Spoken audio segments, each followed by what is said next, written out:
내 영혼이 따뜻했던 날들. 너무 아름다워서 눈물이 났다. 내 영혼이 따뜻했던 날들. 이 책은 포레스트 카터가 쓴 자전적 성장 소설이다. 인디언 종족인 체로키 피가 섞여 있는 작가가 할아버지랑 할머니와 숲속에서 보낸 5년간을 글로 섬세히 그려냈다. 주인공인 작은 나무가 6살 어린아이이므로 이야기가 전체적으로 맑고 순수하다. 어떻게 이렇게 아름다울 수가 있지? 책을 읽던 중 너무 아름다워서 눈물이 났다. 내 영혼이 따뜻했던 날들은 사람과 자연이 교감하는 장면이 너무 아름다워서 눈물을 흘린 최초의 책이다. 유별난 감성으로 인해 그동안 내용이 슬퍼서 운 책은 많아도 너무 아름다워서 울기는 처음인 책이다. 아마도 책 내용이 너무 아름다워서 운 책은 이 책이 최초이자 최후의 책이 되지 않을까 싶다. 50대 초반에 만난 포레스트 카터의 내 영혼이 따뜻했던 날들은 한마디로 힐링을 넘어 마음을 완벽하게 정화시켜주는 책이다.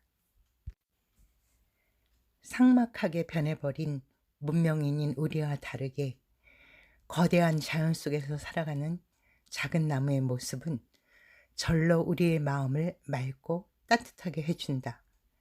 작가가 자연을 묘사하는 부분은 놀랍도록 아름답다.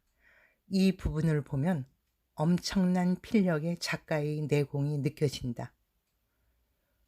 누가 감히 인디언을 미개한 민족이라고 말할 수 있나? 책 곳곳에서 보이는 할아버지와 할머니의 지혜로움은 우리의 상상을 뛰어넘는다. 책을 읽는 내내 감탄하고 또 감탄하게 된다. 주인공의 부모님이 돌아가시는 것으로 이야기는 시작한다. 주인공은 고아가 되었고 할아버지와 할머니께서 주인공을 데려가기로 한다. 할아버지와 할머니는 체로키라고 불리는 인디언족이었고 주인공을 숲속으로 데려와서 작은 나무라는 이름으로 부르며 함께 생활하게 된다. 작은 나무는 숲속에 있는 할아버지와 할머니의 보금자리에 와서 자연과 더불어 살아가게 된 것이다. 그들은 자연 속에서 최대한 자연을 해치지 않으며 평화롭게 공존하며 살아간다. 작은 나무와 할아버지의 대화에서는 인간과 자연을 대하는 할아버지의 철학과 지혜를 자주 느낄 수 있다. 자연을 파괴하며 굴복시키는 문명인들에 비해 인디언들은 자연 친화적이며 자연을 포용하는 방식으로 살아간다. 작은 나무는 어떻게 해야 자연과 인간이 평화롭게 공존하며 사이좋게 살아갈 수 있는가를 할아버지와 할머니에게 배우며 성장해 간다. 같은 책을 보며 인상 깊은 부분이나 감명을 받은 부분이 다를 수 있다. 내가 아름다워서 눈물을 흘린 부분은 아름드리에서 나온 책 163쪽에서 164쪽에 있는 부분이다. 새들과 소통하는 작은 나무와 할아버지의 모습이 정말 재미있고 아름다웠다. 매년 새학기에 특별히 이 책을 소개해주며 이 부분을 제자들에게 읽어준 이유이다. 여러분께도 읽어드릴 테니 한번 들어보시겠어요?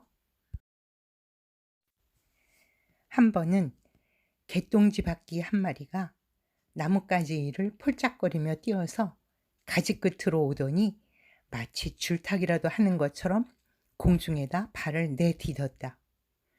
물론 땅 위로 떨어지다가 다시 날아오르기는 했지만 말이다. 또 언젠가는 기분이 무척 좋아진 울새가 우리 머리 위로 포르륵 날아오더니 할아버지 무릎 위에 올라앉았다. 그 새는 제잘제잘 거리면서 할아버지에게 자기가 세상 만사를 어떻게 생각하고 있는지 떠들어댔다. 그러더니 드디어 노래를 들려주기로 작정했는데 그만 목소리가 끽끽거리며 갈라져 나오는 바람에 그 새는 노래 부르기를 그만두고 뒤뚱거리며 덤불 속으로 숨어버렸다. 할아버지와 나는 배꼽을 잡고 웃었다. 할아버지는 어찌나 웃었는지 배가 다 아프다고 하셨다. 그건 나도 마찬가지였다. 또 언젠가는 홍간조 한 마리가 버찌를 하도 많이 먹어서 무릎을 꿇고 기절해 있는 것을 발견한 적도 있었다. 우리는 그 새를 나무 구멍 속에다 집어넣어 주었다. 밤 사이에 다른 짐승들한테 잡아먹히지 않도록 말이다. 다음 날 아침 일찍 할아버지와 내가 나무 있는 곳으로 가보니 그 새는 그때까지도 자고 있었다. 할아버지가 톡톡 건드려서 깨웠더니 그 새는 그게 기분 나쁜 듯 두어 번 할아버지 머리 위로 내려앉았다. 할아버지가 모자를 휘 저어 쫓아버리자 이번에는 개울가에 내려앉은 그 새는 물속에다 머리를 집어넣었다 빼더니 헐떡거리면서 먹은 걸 다 개워냈다. 그리고는 모두 눈에 띄기만 하면 가만 안 두겠다는 얼굴을 하고 주위를 두리번거렸다. 그 홍간조는 그렇게 된 걸 우리 탓으로 여기는 눈치였다. 사실은 그렇지도 않은데 말이다. 할아버지는 그 새를 그전부터 알고 있었다고 했다. 그 새는 본래 버찌람은 사족을 못 썼다. 내 영혼이 따뜻했던 날들은 내 삶의 보석 같은 책이다. 책을 좋아해서 많은 책을 읽었던 내게 내 영혼이 따뜻했던 날들은 아주 특별한 의미의 책이다. 너무 아름다워서 나를 울린 책이다.